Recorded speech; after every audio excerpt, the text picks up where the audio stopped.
아멘. 할렐루야. 이 새벽에 나오신 우리 성도님들을 축복합니다.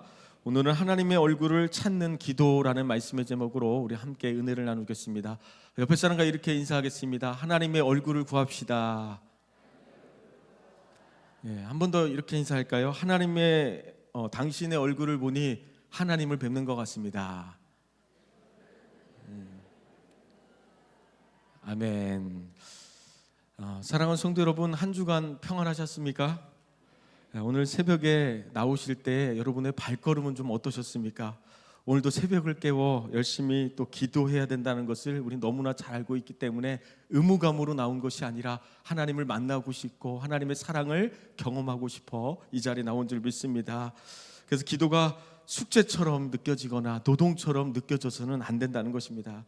저도 기도에 관해서 이제 가만히 생각해 보니까 기도가 하나님과의 친밀한 교제보다는 단순히 어떤 기도의 제목들을 하나님께 나열하면서 하나님 이거 주세요, 저거 주세요, 이것 좀 해결해 주세요, 이런 어려움이 있습니다, 하나님 도와주세요, 이런 기도의 제목들만 이렇게 나열하다가 끝나버릴 때가 많았던 것 같습니다. 그런데 문제는 기도에 하나님 그분은 없고 온통 내 문제만 있더라는 거예요. 여러분 하면 기도는 어떠십니까? 하나님이 계십니까? 아멘. 마치 마트나 편의점에 가서 우리가 물건을 주문하듯이 이거 주세요 저거 주세요 하다가 우리의 기도가 끝나서는 안 된다는 것입니다. 어떤 집사님이 이런 질문을 했습니다. 목사님, 저는 기도 시작하고 3분이면 더 이상 할 말이 없어요. 어떻게 기도하면 좋겠습니까? 라고 묻는 거예요. 여러분, 우리가 기도를 하나님과의 친밀한 교제가 아니라 나의 필요를 요구하는 수단으로 여겼기 때문에 그렇습니다. 오늘 본문 시편 27편 8절에서 다윗은 전혀 다른 차원의 기도를 말씀하고 있습니다. 시편 기자인 다윗은 현재 대적들에게 둘러싸여져 있고 목숨이 왔다 갔다 하는 절체절명의 위기의 순간에 있습니다. 이런 순간을 맞이하면 누구나 다 두렵습니다. 그리고 떨립니다.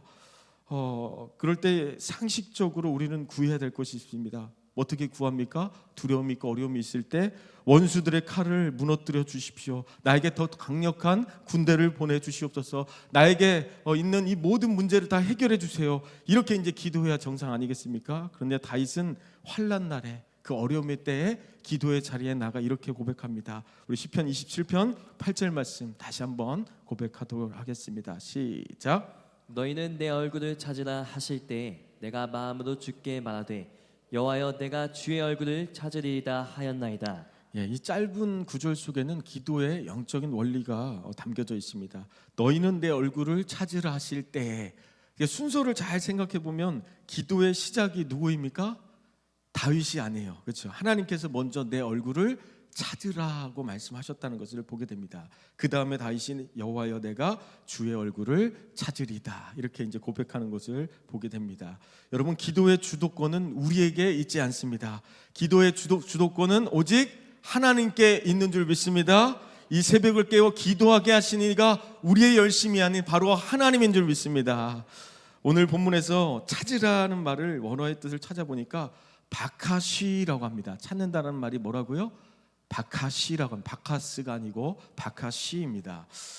이 단어는 단순히 잃어버린 물건을 찾듯이 그냥 이렇게 훑어보는 정도가 아니라 간절히 구하다, 필사적으로 갈망하다, 생명을 걸다라는 의미가 있습니다.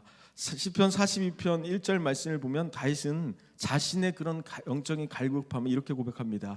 하나님이여 사슴이 시냇물을 찾기에 갈급함같이 내 영혼이 주를 찾기에 갈급하나이다. 하나님을 향한 갈급함이라는 것은 언젠가 때가 되면 먹지, 기회가 되면 먹지, 오늘 못 먹으면 내일 먹지, 그런 게 아니에요. 지금 당장 물을 찾지 못하면, 지금 당장 물을 마시지 못하면 죽을 것 같은 목마름으로 하나님을 찾아야 된다는 거예요. 우리 안에 그런 은혜가 있었으면 좋겠습니다. 하나님 없으면 우리는 죽습니다. 하나님 만나지 못하면 죽습니다. 하나님의 은혜 없이는 한시도 살아갈 수 없습니다. 지금 나를 만나 주옵소서. 그런 절박함으로 목마른 사슴이 시냇물을 찾아 헤매이듯이 하나님을 향한 그런 간절함이 회복되기를 축복합니다. 다윗은 지금 전쟁터의 한복판에서 적군을 살피는 것보다 더 치열하게 더 필사적으로 하나님을 찾고 있는 것을 보게 됩니다. 왜 그랬을까요? 다윗은 하나님 안에 있는 것이 가장 안전하다는 것을 깨달았기 때문에 그렇습니다. 그런 영적인 비밀을 깨달았기 때문에 그렇습니다. 전쟁은 여호와께 속한 것인 줄 믿으십니까? 나의 삶을 가장 안전하게 지키시고 보호하시는 분이 바로 우리 하나님인 줄 믿습니다. 그래서 우리가 구해야 될 것은 뭡니까? 하나님의 얼굴을 구해야 된다는 거예요. 하나님을 날마다 구하시고 찾기를 소망합니다. 하나님께서 내 얼굴을 찾으라고 하신 것은 시간이 날 때 좀 생각하라는 것이 아니에요. 하나님 없이는 살 수 없는 것처럼 하나님을 만나지 못하면 죽을 것 같은 그런 마음으로 전심전력을 다해 나를 찾고 갈망하라고 말씀하고 있다는 거죠. 이제 우리가 해야 될 일은 단 하나입니다. 다윗처럼 하나님의 음성에 반응해야 된다는 거예요. 내 영혼이 주님만으로 채워질 때 하나님의 얼굴을 뵙기까지 기도를 여러분 멈추지 않겠다고 결단하길 바랍니다. 내 평생에 주님의 얼굴만을 찾겠습니다. 지금 나를 만나 주옵소서 믿음으로 결단하는 이 새벽이 되기를 주님의 이름으로 축복합니다. 하나님이 먼저 다윗에게 내 얼굴을 찾으라고 말씀하신 것은 기도의 주도권이 오직 하나님께 있기 때문에 그렇습니다.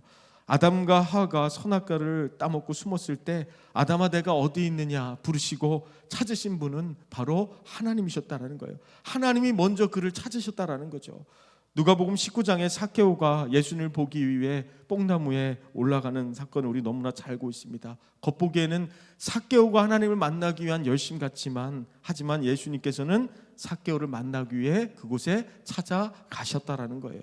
우리가 이 자리에 열심으로 주님을 만나기 위해 나온 것 같지만 하나님께서는 우리를 부르시고 우리를 먼저 찾아오신 분인 줄 믿습니다. 여러분 이것이 복음입니다. 이것이 은혜입니다. 먼저 찾아오신 은혜가 있기 때문에 우리가 이 자리에인 줄 믿습니다.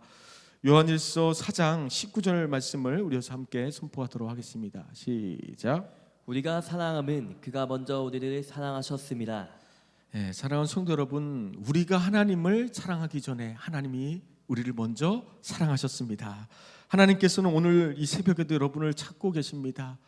나의 얼굴을 찾으라. 이 사랑의 부르심에 여러분 응답할 수 있게 되기를 주님의 이름으로 축복합니다. 팀켈러 목사님은 그의 책 기도에서 이런 정의를 하고 있습니다. 기도에 대해서 이런 정의를 하고 있는데요. 우리 한번 읽어보도록 하겠습니다. 시작. 기도는 하나님이 우리에게 하신 말씀에 대한 우리의 대답이다. 하나님이 먼저 말씀하셨다. 기도는 그 대화를 계속 이어가는 것이다. 하나님이 먼저 말씀하시고 그 다음에 우리가 대화를 이어가야 된다는 거죠. 어렸을 적에 이제 산에 올라가면 누구나 한 번쯤 꼭 했던 놀이가 있습니다. 여러분 산 꼭대기에 올라갔을 때 어떤 놀이를 하셨죠? 야호하고 소리를 지르는 거예요. 그러면 잠시 후에 어떤 일이 벌어집니까? 야호하고 메아리가 다시 이게 돌아오는 것을 보게 됩니다. 그런데 메아리가 먼저 여러분 소리를 낼 수 있습니까? 불가능합니다.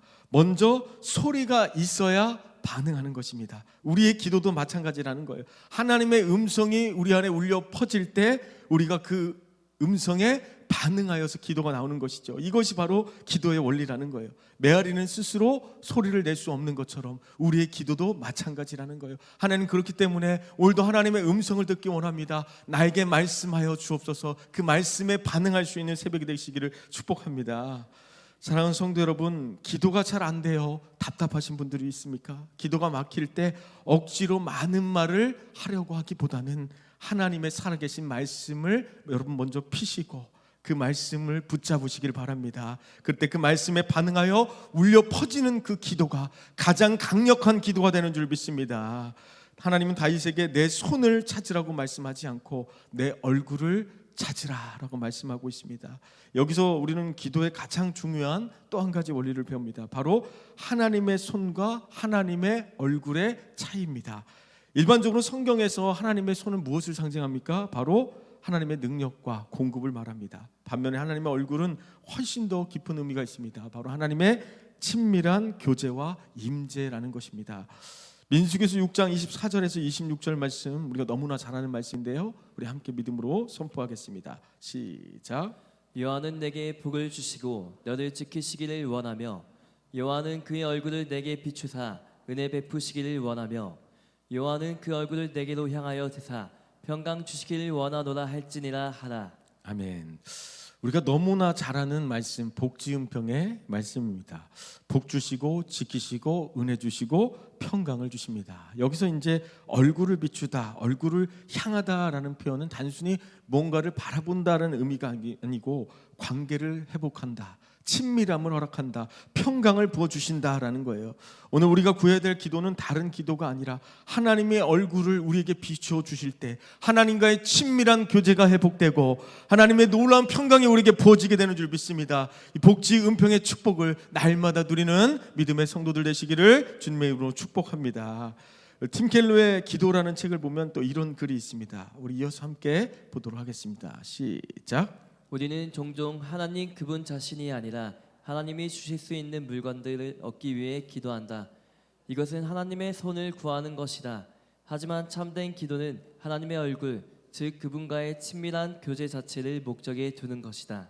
여기서 이제 팀 켈러는 우리의 기도가 건강이나 재물이나 성공을 얻기 위한 기도가 아니라 하나님과의 친밀한 교제가 되어야 한다고 말씀하고 있습니다. 그렇다면 지금까지 여러분이 구했던 기도는 무엇이었습니까? 하나님의 손이었습니까? 아니면 하나님의 얼굴이었습니까? 우리 보통 이제 자녀들을 키우다 보면 어렸을 적에 이거 사달라고 하고 또 저거 사달라고 하고 부모의 형편과는 상관없이 무조건 떼를 쓰고 이렇게 구하는 것을 보게 됩니다. 그런데 만약에 5살 먹은 어린아이가 부모님의 형편을 생각한다고 아버님이 요즘 경제도 힘든데 형편이 좀 나아지면 좀 장난감을 그때 사주시면 어떻겠습니까? 이렇게 만약에 구하는 아이가 있다면 그거는 정상이 아니죠. 그렇죠? 어린아이는 무조건 조르는 거예요. 부모의 성품과는 상관없이 무조건 떼를 쓰는 겁니다. 그러나 중요한 것은 어린아이가 어린아이로 계속 머물러 있으면 안 된다는 거예요. 어린아이가 성장하면 이제는 부모님의 은혜를 깨닫고 사랑을 깨달아서 이것저것 사달라고 조르기보다는 어떻게 하면 부모님의 그 은혜를 갚을 수 있을까? 어떻게 하면 더 섬겨드릴 수 있을까? 이렇게 계속해서 성장해야 된다는 거죠. 우리의 기도가 뭔가를 달라고 하고 구하기만 하는 기도에서 어떻게 하면 하나님께 내 삶을 드릴 수 있을까? 어떻게 하면 하나님을 더 섬기고 베풀고 나누고 헌신할 수 있을까? 나의 삶 전부를 드립니다. 이런 믿음으로 우리가 고백할 수 있는 그런 믿음의 사람들 되시기를 축복합니다. 렘브란트의 그 명화가 있는데요. 우리 탕자의 기양이라는 그림이 있는데 한번 띄워줘 보실까요? 혹시 여러분 렘브란트의 명화 탕자의 기양이라는 그림을 보신 적이 있으실 겁니다. 이 그림을 자세히 보면 탕자는 이제 사실 신발이 다 닳고 옷은 남루합니다. 어쩌면 탕자는 아버지의 손에 들려있는 빵이 필요해서 돌아왔을지도 모릅니다. 하지만 그림 속의 아버지는 어떻습니까? 빵을 내미는 대신에 아들을 품에 안고 눈물에 젖은 눈으로 아들을 바라보고 있습니다. 아들은 아버지의 가슴에 얼굴을 묻고 있죠. 그 순간 탕자에게 필요한 것은 빵이 아니라 바로 아버지의 품이었습니다. 다음 두 번째 그림도 한번 보여주시겠습니까? 이 그림에는 또 놀라운 비밀이 숨겨져 있습니다. 아버지의 손을 한번 보시겠습니까? 왼손은 크고 강하고 또 남성적입니다. 그리고 오른손은 부드럽고 여성적입니다. 손의 크기가 다르다는 것을 보게 됩니다. 그러니까 렘브란트는 이를 통해서 하나님의 아버지의 강인함과 어머니의 부드러움을 동시에 표현했다는 것이죠. 다음, 하나님의 얼굴을 구한다는 것은 때로는 아버지와 같고 어머니와 같은 이런 전인격적인 사랑으로 우리를 그렇게 품어주시고 안아주신다는 겁니다. 하나님은 여러분의 문제를 해결해 주시는 분 이전에 우리를 안아주시는 아버지인 줄 믿습니다. 우리가 먼저 구해야 될 것은 하나님의 손이 아니라 하나님의 얼굴이라는 것입니다. 하나님의 능력이 아니라 하나님의 임재입니다. 하나님의 선물이 아니라 하나님 자신입니다. 하나님 한 분만으로 충분합니다. 이런 믿음으로 우리가 간구하며 주님께 나아가게 되기를 소망합니다. 하지만 우리가 하나님의 얼굴을 구하는 데에는 큰 장애물이 있습니다. 바로 우리의 죄악된 문제입니다. 이사야서 59장 2절 말씀을 우리 함께 선포합니다. 오직 너희 죄악이 너희와 너희 하나님 사이를 갈라놓았고 너희 죄가 그의 얼굴을 가리어서 너희에게서 듣지 않으시게 함이니라. 하나님께서 얼굴을 가리신다라는 것은 하나님의 임재가 떠나가는 거예요. 하나님의 보호가 거두어지고 하나님의 응답이 중단되고 하나님과의 관계가 단절된다는 것을 말합니다. 보통 죄책감이 들 때 우리는 본능적으로 또 하나님을 구하고 하나님을 찾기보다는 하나님의 시선을 피할 때가 있습니다. 마치 어린아이가 잘못한 일이 있을 때 엄마의 눈을 마주치지 못하고 계속해서 피하는 것처럼, 그러나 엄마는 얼굴을 보면 다 압니다. 그런 것처럼 하나님께서는 우리의 상황을 너무나 잘 알고 있죠. 우리가 어떤 잘못을 하고 있는지, 어떤 죄악된 길로 가고 있는지 하나님은 다 아신다라는 거예요. 그러나 하나님께서는 사랑으로 그것조차도 덮어주시고 품어주시기를 원한다는 것이죠. 아담이 선악과를 먹고 범죄한 후에 제일 먼저 한 일이 무엇이었습니까? 하나님으로부터 도망가는 거예요. 하나님으로부터 숨는 거예요.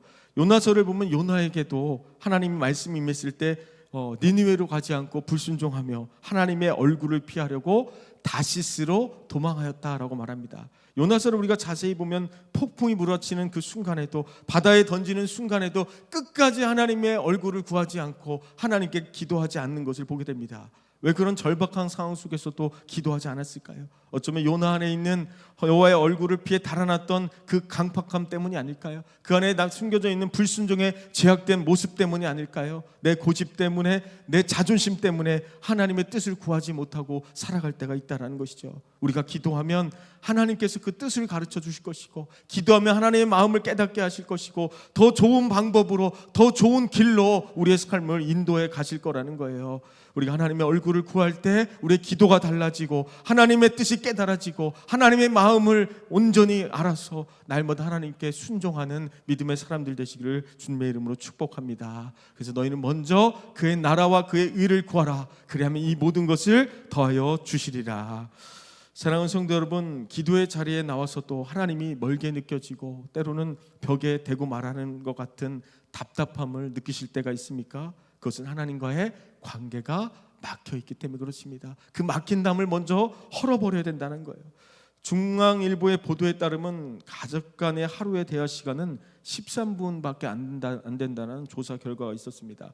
가족들끼리 물리적으로 같은 공간에 있지만 얼굴을 보지 못한 채 친밀함도 없고 소통도 없고 그렇게 살다가는 어떻게 되는 거예요? 관계가 단절될 수밖에 없다라는 거예요. 우리가 하나님을 만나기 위해 이 자리에 나왔지만 하나님의 얼굴을 뵙지 못한다면, 하나님의 얼굴을 구하지 않고 우리가 그렇게 우리의 기도의 목록들만 나열하고 간다면, 우리가 같은 공간에서 하나님을 예배하지만 그런 죄악된 모습들로 인해서 하나님과 우리의 사이에 어떤 벽이 계속해서 막혀질 수밖에 없다라는 거예요. 하나님은 여전히 여기에 계십니다. 여전히 우리와 함께 하십니다. 죄는 우리가 하나님의 얼굴을 볼 수 없게 만들기 때문에 그 죄악된 모습들을 회개하며 주님의 사랑 가운데 온전히 거할 수 있게 되기를 축복합니다.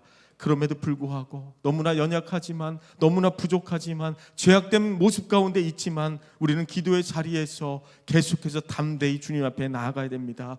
우리가 뻔뻔해서 주님을 찾으라는 것이 아닙니다. 하나님의 얼굴을 구할 수 있는 유일한 근거는 바로 예수 그리스도이신 줄 믿습니다. 우리의 죄가 주홍같이 붉을지라도 눈과 같이 희게 되는 하나님의 역사를 맛보기 위해 예수 그리스도를 붙잡고 온전히 나아갈 수 있게 되기를 소망합니다. 우리 고린도후서 4장 6절의 말씀도 이어서 선포하겠습니다. 시작. 어두운 데에 빛이 비치라 말씀하셨던 그 하나님께서 예수 그리스도의 얼굴에 있는 하나님의 영광을 아는 빛을 우리 마음에 비추셨느니라. 하나님께서는 예수님을 통해 당신의 얼굴을 우리에게 보여주셨습니다. 우리 팀 켈러는 이 복음의 진리를 이렇게 설명하고 있어요. 우리 함께 읽겠습니다. 시작. 예수님이 십자가에서 아버지의 얼굴을 잃어버리는 어둠을 겪으셨기에 우리는 값없이 하나님의 얼굴을 뵙는 빛 가운데로 들어갈 수 있게 되었다. 예수님이 징계를 받음으로 우리가 평안을 누리게 되었고, 예수님의 채찍에 맞음으로 나음을 잃게 된 줄 믿습니다. 우리가 기도할 때 죄를 지었을지라도 담대할 수 있는 이유는 우리의 의로움 때문이 아니라 바로 예수 그리스도의 십자가 때문입니다.